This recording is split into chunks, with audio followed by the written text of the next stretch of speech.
Okay, I'm here with May Kay from Fight Like Apes. Thank you so much for coming into our Studio 8 sessions to play some live songs for us. Thank you for having us. It looks amazing. Absolutely delighted. Yeah, it's very fancy. It's Yeah. a lot fancier than what I'm normally doing, which is me in a room on my own wondering if anyone is actually listening to the show.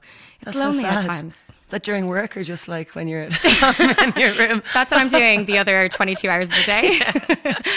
No, but thanks so much, because I've been playing your song Pop Pitch like crazy over the last few weeks, and people have been going mad for it. Yeah, it's been so long since we've had anything new out that I kind of forgot what it felt like to wait to hear what, people thought. Plus, the last time we had something out, we were still being like, I don't care what you guys think about. Oh, really? Yeah. So that's changed. Well, when you wait 5 years to release something, it does end up creeping in of, like, I'd be the same if a band waited that long. I'd be going, this is going to be pretty brilliant if they've been doing this for this long. Yeah. So yeah, it was a bit nerve-wracking from that end. I suppose by the time it actually came out, me and Jamie were nearly just kind of fed up that we were like, yeah, cool, whatever. Just cool, whatever. Yeah. Hope you guys like it, bye.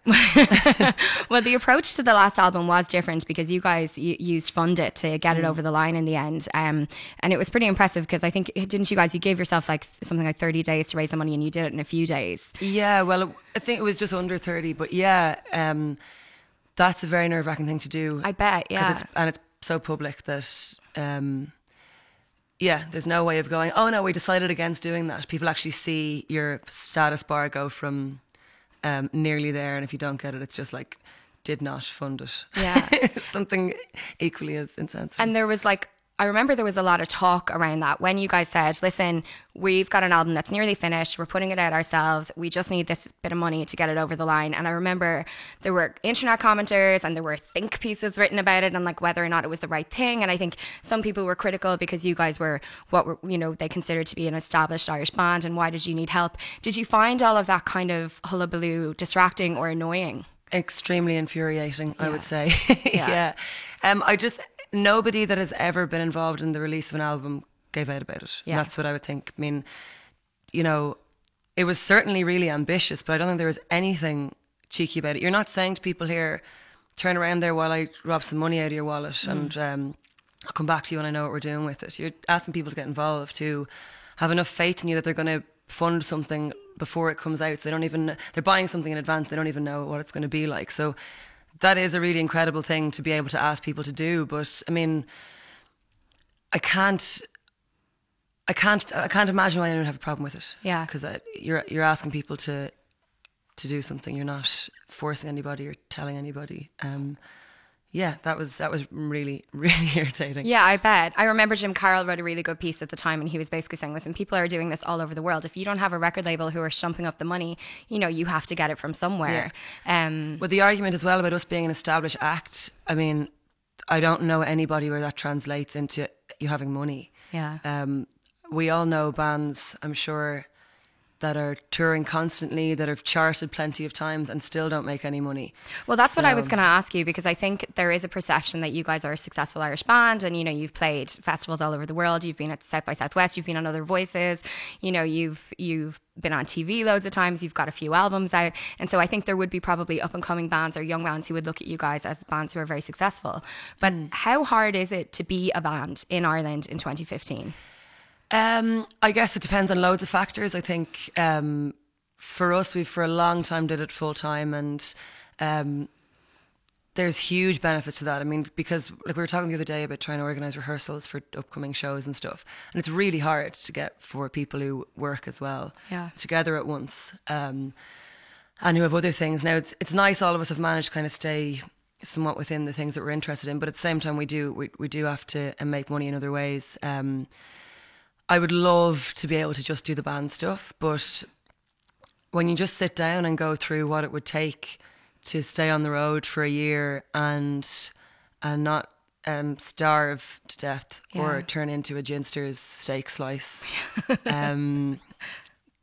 like it's impossible. It really is impossible. Lots of bands have come up with really clever ways of doing it. Or you do get into that thing where all you really want to do is survive. You just want to be able to get to the next gig, and that's fine. And we did that for a long time, and it worked out great. But when then you get to a stage where you have to release an album, that's a whole other thing. You can't just about do it. It has to be a pretty serious endeavour. So yeah, it's pretty hard. It really is. It seems that way. That's why I wanted to ask, because because I think that there are a lot of young musicians who maybe don't realize the work and the money that's necessary to do a proper release. Yeah, and I was guilty of it as well when I was younger. I'd be really critical of bands who, let's say, did corporate shows or started doing weddings or did loads of different things. I'd be kind of going, they're not keeping it real, and they really need to decide what they're about and everything. But now I have so much admiration for people who've managed to stay within music and work that way. So we all know people that are in wedding bands or people that are doing session musicians or whatever that do that sometimes for money, and then they do their own creative thing. I think that's at the moment, I think that's kind of the ideal, so you can still be involved. At least you're still in music. So, I mean, obviously it would be great if we could just do Fight Like Ape stuff. You need like a millionaire band sugar daddy. Millionaire band sugar daddy to come in and I would have let that fly. I wasn't going to correct you on millionaire. I'm a wordsmith. What can I say? I'm an artist. So you obviously love playing gigs then and playing music, if you have put so much into it and so much hard work. What are your favorite kind of gigs to play? Let me see. Well, summer's always amazing. Festival season's always deadly. It's always a bit nerve-wracking as well. I think, as everybody knows, you're not playing to people who've paid in to see you. You're playing to people who've bought one ticket for a million bands. So that's kind of tough. And also, I think we're all guilty of having gone to festivals and missed bands that are even we'd consider to be our favourite bands. Yeah. So you're battling with a lot of stuff there. Why does that happen? I don't know. I think it is beers. Yeah, I think so too.